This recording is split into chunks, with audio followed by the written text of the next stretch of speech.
तो finally class 9th के बच्चों का बार बार यही मैसेज आ रहा था कि सर अब हमें सोशल साइंस का भी बता दीजिए। एंड फाइनली मंथली टेस्ट माह दिसंबर वर्ष 2025 सोशल साइंस मतलब सामाजिक विज्ञान का संपूर्ण उत्तर लेकर के आ चुका हूं। आपका प्रश्न पत्र रहेगा 20 नंबर का, समय आपको 1 घंटे दिए जाएंगे।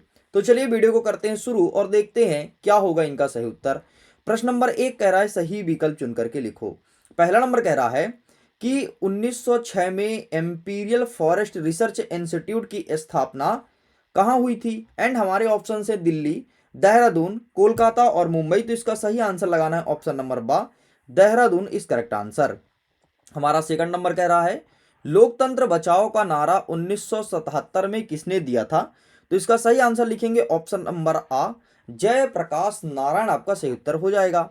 प्रश्न नंबर 2 कह रहा है रिक्त स्थान की पूर्ति करो। पहला नंबर कह रहा है कि स्थानांतरित कृषि को डैश डैश डैश कृषि भी कहा जाता है। तो स्थानांतरित कृषि को झूमिंग कृषि के नाम जानते हैं, तो यहां पर आपको झूम कृषि लिखना है। हमारा दूसरा नंबर कह रहा है कि लोकसभा चुनाव के लिए देश को डैश डैश डैश निर्वाचन क्षेत्र में बांटा गया है। तो यहां पर आपको लिखना है 543 निर्वाचन क्षेत्र में बांटा गया है।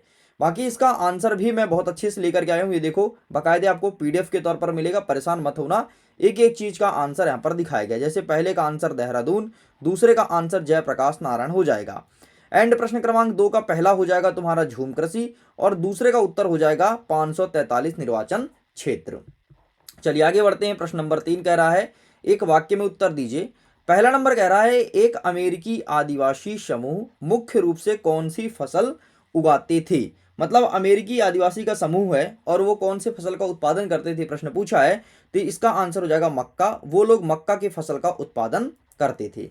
हमारा दूसरा नंबर कह रहा है किसी क्षेत्र के सदस्य की मृत्यु या इस्तीफा देने की स्थिति से खाली क्षेत्र के लिए होने वाला चुनाव क्या कहलाता है। मतलब चुनाव तो हो गया लेकिन कोई व्यक्ति ही मर गया है, उसे क्या कहोगे, तो उसे उपचुनाव के नाम जानते हैं। तो यहां पर लिखोगे उपचुनाव। नेक्स्ट हमारा कह रहा है तीसरा नंबर सरकार के 3 प्रमुख संस्थाओं का नाम लिखना है। तो सरकार की 3 प्रमुख संस्था है, एक है कार्यपालिका, दूसरा है विधायिका और तीसरा आपका क्या है, विधायिका और तीसरा आपका न्यायपालिका। तो कार्यपालिका, विधायिका और न्यायपालिका ये 3 इनकी मुख्य शक्तियां हैं या मुख्य संस्थाएं हैं। बाकी इन सब का आंसर आप यहां से भी देख सकते हैं, बाकायदे एक एक चीज का आंसर लेकर के आया हूं। पहले का मक्का हो जाएगा, दूसरे का आपका उपचुनाव हो जाएगा और तीसरे का आंसर ये यहां पर पूरा पूरा मेंशन है। चलिए आगे बढ़ते हैं नेक्स्ट क्वेश्चन की तरफ। प्रश्न नंबर 4 कह रहा है कि अतिलिहोत्रीय प्रश्न का उत्तर दीजिए। गद्दी समुदाय किसे कहते हैं, यह कहां रहते हैं। और दूसरा नंबर कह रहा है कि लोकसभा के लिए आरक्षित सीट की संख्या लिखिए। तो आइए देखते हैं गद्दी समुदाय। ठीक है, तो ये पहला गद्दी नहीं है, दरअसल में गोंड है। ठीक है, वहां पर टाइप मिस्टेक है।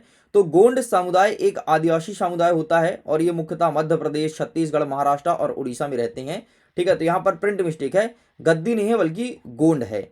नेक्स्ट जो दूसरा प्रश्न पूछा गया है तो इसका सही आंसर क्या हो जाएगा। अनुसूचित जाति मतलब एससी की सीटें 84 है और एसटी की सीटें 47 है, तो आपको ये चीज लिखना है। आगे बढ़ते हैं। प्रश्न क्रमांक 5 कह रहा है कि लघु उत्तरीय प्रश्न।